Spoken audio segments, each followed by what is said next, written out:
Hello friends, मैं doctor Dwarka. आज EQ test की कार्यस्थलों पर ज़रूरत क्यों है, ये जानना बहुत ज़रूरी है। न केवल आपके लिए, आपके बच्चों के लिए भी ये ईक्यू टेस्ट कितना महत्वपूर्ण होता है, ये जानना आपको ज़रूरी है। अगर आप किसी कंपनी को चलाते हैं, आप किसी कंपनी में बहुत सारे आपके साथ का लोग काम करते हैं, तो भी आपके लिए ईक्यू टेस्ट के बारे में जानकारी रखना बहुत ज़रूरी है। क्योंकि ईक्यू टेस्ट क्या क्या बताता है, हम इस वीडियो में जानेंगे। ये वीडियो बहुत ही इंफॉर्मेटिव है, आपको बताएगा कि ईक्यू क्या है और ये क्यों हमारे जीवन में बहुत महत्वपूर्ण स्थान रखता है। तो सबसे पहले हम जानेंगे कि ईक्यू क्या है। दोस्तों, ईक्यू को इमोशनल क्वोशेंट कहा जाता है, इमोशनल इंटेलिजेंट क्वोशेंट भी कहा जाता है। हिंदी में इसे भावनात्मक बुद्धिमत्ता कहा जाता है। ये शब्द सबसे पहले 1964 में चलन में आया था। 1990 में ये सालोवी और मेयर ने इसके बारे में एक मॉडल प्रकाशित किया एंड 1995 में ये बहुत अधिक प्रचलन में आने लगा और 1998 में डैनियल गोलमैन ने इसके बारे में एक पुस्तक लिखी और उसके बारे में बहुत अधिक अच्छे से जानकारी दी। इस तरह ईक्यू क्या है हम अब डिटेल में बात करेंगे, लेकिन उससे पहले मैं ये ज़रूर कहूँगा कि आप मेरे इस वीडियो को लाइक करें, शेयर करें और सब्सक्राइब ज़रूर करें, बेल आइकन प्रेस करें। नई नई साइकोलॉजिकल जानकारी आप तक मैं पहुंचाने का वादा करता हूं, ताकि आपकी जीवन में बहुत कुछ बदलाव आ सके, आप बहुत सारी साइकोलॉजिकल चीज़ों को जान सके, बातों को जान सके। यही मेरी आपसे रिक्वेस्ट है दोस्तों। धन्यवाद। ईक्यू के बारे में अगर हम समझें तो ईक्यू यानी कि भावनात्मक बुद्धिमत्ता, भावनाओं को समझने। आप सोचिए, आप किसी व्यक्ति की भावनाओं को समझेंगे, आप अपनी भावनाओं को ही नहीं समझेंगे, आप किसी भी व्यक्ति की भावनाओं को समझने, उसका मूल्यांकन करने, उसको व्यक्त करने, वो कैसे व्यक्त कर पाता अपने आप को और परिस्थितियों को कैसे कंट्रोल कर पाता है, तनाव को कैसे मैनेज कर पाता है, अपनी भावनाओं को सकारात्मक रूप से कैसे मैनेज कर पाता है, इन सब चीज़ों को कंप्लीटली या कलेक्टिवली ईक्यू कहा जाता है, यानी कि भावनात्मक बुद्धिमत्ता कहा जाता है। या ये समझ लीजिए कि भावनात्मक बुद्धिमत्ता में भावनाओं को समझने, उनका मूल्यांकन करने, उनको व्यक्त करने, नियंत्रित करने, तनाव को मैनेज करने और भावनाओं, इमोशंस, फीलिंग्स को सकारात्मक रूप से मैनेज करने को ही ईक्यू कहा जाता है। डेनियल गोलमैन ने ईक्यू मॉडल के 4 घटक बताए। 4 घटक जो आपको जानना बहुत जरूरी है। अब जो चीज बता रहा हूं वो आपके बहुत काम की है। 4 घटक बताए, उन्हें सबसे पहला घटक था आत्म जागरूकता। दोस्तों, डैनियल गोलमैन ने डॉक्टर गोलमैन ने ये बताया कि आत्म जागरूकता में ये देखा जाता है या ये पता चलता है कि एक व्यक्ति क्या महसूस करता है। सोचिए, आप एक व्यक्ति के बारे में ये जान पाएंगे कि वो क्या महसूस करता है। अगर वो महसूस करता है तो ऐसा वो क्यों महसूस करता है, वो अपनी धारणाओं को कैसे शेप देता है, आकार कैसे देता है, आपके प्रति कोई धारणा है तो उसको किस तरह से आपके सामने प्रेजेंट करता है, ये व्यक्ति की ताकत को बता देता है। आत्म जागरूकता वाला जो घटक है व्यक्ति की ताकत को, कमजोरी को, प्रेरणा को बहुत अच्छे से स्पष्ट कर देता है। आप सोचिए, आपके चारों तरफ जो लोग हैं, यदि आप उनके बारे में जानेंगे, आप अपने बारे में अगर ये जानते हैं तो आप कितना अच्छा कर पाते हैं। और अगर आप सामने वाला व्यक्ति आपसे जुड़ रहा है और आपको उसके बारे में आइडिया लगता है कि वो कैसा महसूस करता है, क्यों महसूस करता है, वो अपनी धारणाओं को कैसे रिएक्ट करता है, आकार देता है, शेप देता है, तो ये सब अगर आप कर पाते हैं तो आपका ईक्यू बहुत अच्छा है।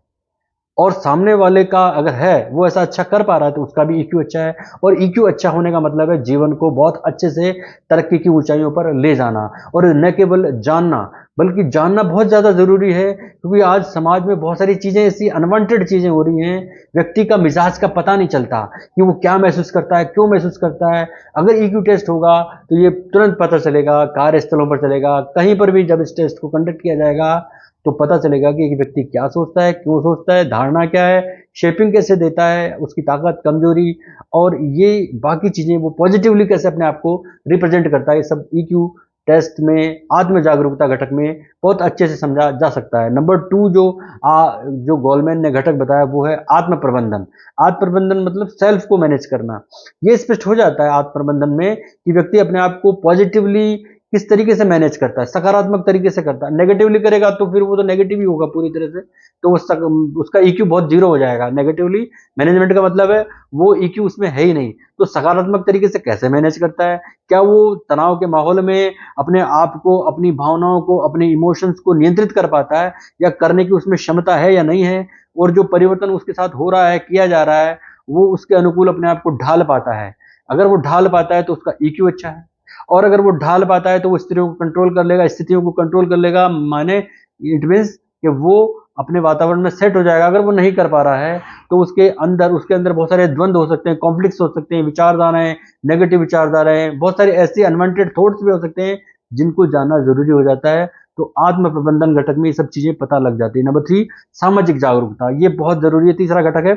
इस घटक से ये स्पष्ट हो जाता है कि एक व्यक्ति बात करते समय अपने आप को कैसे अभिव्यक्त करता है, व्यक्ति बोलता क्या है, सोचता क्या है, यानी कि सोच कुछ और रहा है, बोल कुछ और रहा है, अभिव्यक्त कैसे कर रहा है, उसके बोलने का लहजा कैसा है, आवाज का लहजा कैसा है। आपने बहुत बार देखा होगा, आदमी बोलता कुछ है, चिल्ला के बोलता है, पास में जाते ही प्यार करने लग जाता है, यानी कि वो दोहरी जिंदगी जी रहा है, वो कुछ और चाहता है, आंतरिक रूप से उसके मन में कुछ और है, कहना क्या चाह रहा है, तो उसके हाव भाव क्या है, ये सब चीजें सामाजिक जागरूकता वाले घटक में, जो कि ईक्यू टेस्ट में होता है, ये पता चल जाती है। इससे न केवल आप अपने बारे में जान सकते हैं, अगर आपके कार्यस्थल पर लोग कार्य करते हैं तो उनके बारे में भी आप जान सकते हैं कि उनकी सोच, उनका जो सामाजिक दायरा है मैनेजमेंट का, वो क्या है, उनकी फीलिंग्स क्या है उसके प्रति, ये सब जाना जा सकता है। डेनियल गोल ने जो चौथा घटक जो बताया या फोर्थ घटक जो बताया वो है संबंध प्रबंधन, मैनेजमेंट, रिलेशन मैनेजमेंट कैसे, ये अंतिम घटक है। और इसमें यह देखा जाता है कि एक व्यक्ति दूसरों के साथ कैसे संबंध बनाता है, किस तरह का बनाता है, क्यों बनाता है, कितने समय के लिए बना रहा है, किस तरह बना रहा है। तो ये सब सारी जानकारी जो है संबंध मैनेजमेंट में आसानी से, जो कि ईक्यू टेस्ट का घटक है, उसमें पता चल जाती है। तो अब ईक्यू टेस्ट का कार्यस्थल पर जरूरत क्या है, ये खास बात, मतलब ये हम मेन बात पर टॉपिक पर आते हैं कि ईक्यू टेस्ट में ये सब चीजें जान तो गए हैं कि आत्म जागरूकता का पता चल जाता है, आत्म प्रबंधन का पता चल जाता है, सामाजिक जागरूकता का पता चल जाता है और संबंध प्रबंधन का पता चल जाता है। लेकिन इसका जो कार्यस्थल पर इसकी जरूरत क्यों है दोस्तों, कार्नेगी इंस्टीट्यूट ऑफ टेक्नोलॉजी में एक अध्ययन हुआ और उस अध्ययन से ये स्पष्ट हुआ कि कोई भी व्यक्ति जो है उसकी जो वित्तीय सफलता होती है, यानी कि जो इकोनॉमिक सक्सेसफुल जो वो होता है, उसमें 85% रोल ईक्यू का होता है। अगर कोई व्यक्ति बहुत अधिक पैसे अर्न कर रहा है तो उसका सबसे बड़ा जो रोल होता है यानी कि उसका ईक्यू का है, यानी कि वो कैसे महसूस करता है, क्या महसूस करता है, उसकी धारणाएं क्या है, उसकी ताकत, कमजोरी, बात करने का तरीका, हाव भाव, आवाज का लहजा, ये सब ही उसका वित्तीय जो सफलता है उसको निर्धारित करता है। तो ये बहुत बड़ा रोल जो है कार्नेगी इंस्टीट्यूट ऑफ टेक्नोलॉजी के एक स्टडी में बताया गया। एक दूसरे अध्ययन में भी ये बताया गया कि 25% जो लोग नौकरियां, जो सफल नौकरियों में जो सफलता है वो आईक्यू के वजह से हो जाती है, लेकिन जो 75% जो सफलता का रेशो है वो ईक्यू की वजह से है, जिसमें व्यक्ति कैसे मैनेज करता है, कैसे सेल्फ मैनेज करता है, कैसे खुद को एक्सपोज कर पाता है, आवाज कैसे दे, आवाज का लहजा क्या है, बातचीत का तरीका क्या है, यानी कि वो बाहरी रूप से बोल क्या रहा है, फोटो पर उसके वर्ड्स क्या हैं, इंटरनली माइंड में क्या चल रहा है, ये सब ईक्यू टेस्ट बहुत ही क्लियरिफाई कर देता है। तो जब ये अच्छे से होता है, वो संबंध कितने अच्छे तरीके से बनाता है, लोगों से जुड़ कैसे पाता है, लोगों के प्रति सिंपैथी की भावना है कि नहीं है, लोगों की हेल्प के करने की भावना है कि नहीं, लोगों के दुख को महसूस करता है कि नहीं कर सकता, ये सब ईक्यू टेस्ट में बहुत अच्छे से क्लियरिफाई हो जाता है, जो कि हमें जानना जरूरी है। और बहुत सारे स्टडीज ये बता रहे हैं कि आज ईक्यू की बहुत ज्यादा जरूरत है। तो आज एक और रीजन पैदा हो गया, आज जैसे जैसे एआई यानी कि आर्टिफिशियल इंटेलिजेंस का समय आ रहा है, कंपनियां कंप्यूटराइज्ड उपकरण और प्रणालियों पर ज्यादा जोर दे रही हैं, तकनीकी कौशल की जो है आवश्यकता कम होती जा रही है, क्योंकि ये एआई इंटेलिजेंस की जो है आर्टिफिशियल इंटेलिजेंस की निर्भरता बढ़ती जा रही है। तो आज की आधुनिक मशीनें जो हैं या अत्याधुनिक जो मशीनें हैं, रोबोट सिस्टम हैं, ये आईक्यू ब्रैकेट में आने वाली चीज़ों को तो कंट्रोल कर सकती हैं, उसकी क्षमता को तो कंट्रोल कर सकती हैं, लेकिन ईक्यू को नहीं कर सकती। यानी कि इसका सीधा अर्थ ये समझ लीजिए कि जिन व्यक्तियों का, लोगों का ईक्यू अच्छा है, यानी कि जो अपने आप को सही ढंग से प्रेजेंट कर पाते हैं, सही ढंग से बोल पाते हैं, सही ढंग से जो कहना चाहते हैं वही करना चाहते हैं, ऐसे लोगों की ज़रूरत आज है, आने वाले समय में और बढ़ेगी, और ये बहुत अधिक इंपॉर्टेंस रखते हैं। आज भी बड़ी बड़ी कंपनियों में जिनका ईक्यू अच्छा है, विदेशों में तो हर जॉब में इसको देखा जाता है, तो ईक्यू टेस्ट के बारे में जानकारी ली जाती है, तो आज इनकी स्थितियां बढ़ती जा रही है। तो एक सर्वे में ये पता चला है कि 2024 तक जितनी भी जॉब्स हैं उनमें उच्च ईक्यू वालों की जरूरत बढ़ती जाएगी। आईक्यू अपनी जगह मैटर करता है, आपको आईक्यू जॉब दिला सकता है, उस जॉब को जीवन भर आप कैसे मेंटेन करेंगे ये ईक्यू डिसाइड करेगा। आप सफल होंगे, नहीं होंगे, या आप क्या, आपका क्या रहेगा उसमें, आप किस तरह अपने आप को रिप्रेजेंट करेंगे, ये सब ईक्यू डिसाइड करेगा। तो ये जानना बहुत जरूरी हो गया। इसलिए 2024 तक ऐसे लोगों की डिमांड बढ़ती चली जाएगी जिनका ईक्यू अच्छा है। अपने ईक्यू को बहुत अच्छा करिए, उसके कुछ खास तरीके मैं आपको बताने जा रहा हूं, उनको ध्यान दीजिए, उनको फॉलो करिए। क्या तरीके? क्योंकि विज्ञान आज भी इस बात को लेकर असमंजस में है कि किसी व्यक्ति का आईक्यू आईक्यू वो अच्छा है या नहीं है, या अच्छा होना चाहिए। लेकिन ईक्यू के बारे में ये बहुत अच्छी खबर ये है कि ईक्यू में आप सुधार कर सकते हैं, थोड़ा सा अभ्यास करें दृढ़ता से तो वो उसको डेवलप कर सकते हैं। आईक्यू एक लिमिट तक ही बढ़ती है, लेकिन ईक्यू को आप किसी भी उम्र में 20 में, 30 में, 40 में और अधिक बढ़ा सकते हैं। खास तरीके क्या है? नंबर 1, सुनना सीखें। क्या है दोस्तों, अगर आप किसी व्यक्ति से बात कर रहे हैं, उसकी बात पूरी नहीं हो रही है, आप बात बात में उसको रोक रहे हैं, उसकी बातों को काट रहे हैं, तो आपका ईक्यू खराब है।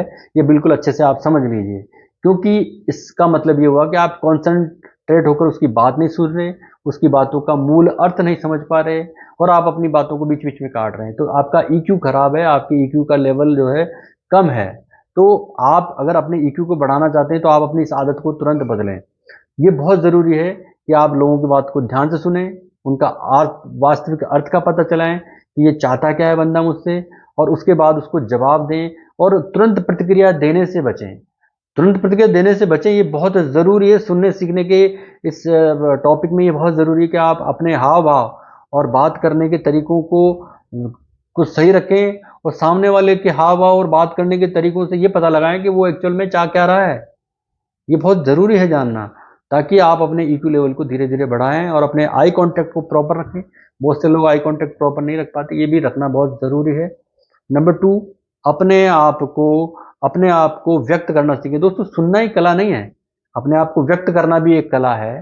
तो आप अपने आप को किस तरह, कितनी ईमानदारी से व्यक्त करते हैं, अपनी बात को रख पाते हैं, कार्यस्थल पर, निजी जीवन में कैसे रख पाते हैं, या हर बात पर चुप्पी साध लेते हैं? अगर हर बात पर भी चुप्पी साध लेते हैं तो आपका ईक्यू लेवल कम है। इसे आप डेवलप कीजिए, आप बोलना सीखिए सही दृष्टिकोण के साथ, अपनी बात रखिए, ईमानदारी से रखिए, तो आपका ईक्यू लेवल धीरे धीरे बढ़ने लगेगा। नंबर 3, आलोचना से चिढ़े नहीं, बल्कि उससे सीखें। ये बहुत ज़रूरी घटक है। आज हर व्यक्ति आलोचना से चिढ़ जाता है, गुस्सा हो जाता है, नाराज हो जाता है। आप चिढ़े नहीं। अगर आपको अपना ईक्यू अच्छा करना है, जीवन में सफल होना है, आगे बढ़ना है, बहुत इकोनॉमिकली सेटल्ड होना है, तो आप आलोचना से चिढ़े नहीं, आलोचना से सीखें। आलोचना होते ही दोष ना दें, नेगेटिव बात ना कहें, चिढ़े नहीं, गुस्सा नहीं करें, नाराजगी नहीं दिखाएं, बल्कि आप ईक्यू में जब का बढ़ाने का एक तरीका यह है कि उस आलोचना का मूल्यांकन करें, और दोबारा ऐसी आलोचना ना हो ऐसी कोशिश करें, उससे कुछ नया सीखें और आलोचना से, रिपीटेशन से बचें। नंबर 4, डायरी मेंटेन करें। आप अपनी फीलिंग्स की, अपने इमोशंस की, अपने रोज के व्यवहार की, अच्छाइयों की, अच्छी बातों की, बुरी बातों की एक डायरी बनाएं, उनमें लिखें और उनका मूल्यांकन करें कि क्या आप बदल सकते हैं उनको, क्योंकि आप ऐसा लिखेंगे तो उनको लेवल कर पाएंगे। अच्छी बातों को अलग आप मेंटेन कर पाएंगे, बुरी बातों को आप सुधारने की सोचेंगे।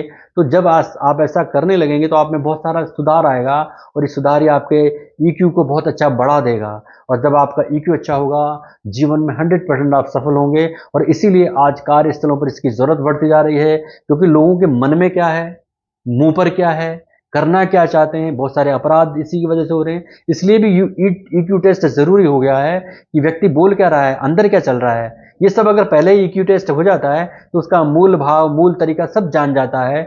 जो नियोक्ता होता है, जो उनका नियुक्त करने वाला होता है, वो जान जाता है। इसलिए कार्यस्थलों पर इनकी जरूरत है, चाहे वो किसी भी तरह का जॉब ही क्यों ना हो। और बच्चों में भी ईक्यू अगर हम डेवलप करते हैं तो उनको जॉब बहुत अच्छे से मिल पाते हैं, वो जॉब को अच्छे जीवन भर अच्छे से कैरी कर पाते हैं। इसी तरह अगर एक व्यक्ति जो जॉब कर रहा है, अगर उसका ईक्यू बिगड़ा हुआ है, यानी कि वो गुस्सा आ रहा है, मुंह पे कुछ और बोल रहा है, अंदर कुछ बोल रहा है, तो उसमें और बहुत सारी साइकोलॉजिकल प्रॉब्लम हो जाती है। उसकी वजह से वो इनमें भी सुधार कर सकता है। तो ईक्यू आपको, आपकी फैमिली को, आपके कंपनी में काम करने वाले, आपके चारों तरफ के लोगों को अच्छे से क्लैरिफाई करके बताता है। और व्यक्ति की सफलता में इसका रोल बहुत ज़्यादा होता है। 80%, 85%, 75% इसका रोल होता है, बाकी तकनीकी कौशल या आईक्यू का होता है। इसलिए ईक्यू को हमें बेस्ट करना बहुत ज़रूरी है। इसको कर पाएंगे तो हम अपना जीवन बेस्ट कर पाएंगे। मेरा ये वीडियो दोस्तों थोड़ा भी पसंद आया हो तो अपने कमेंट से ज़रूर मुझे बताइएगा। धन्यवाद, नमस्कार।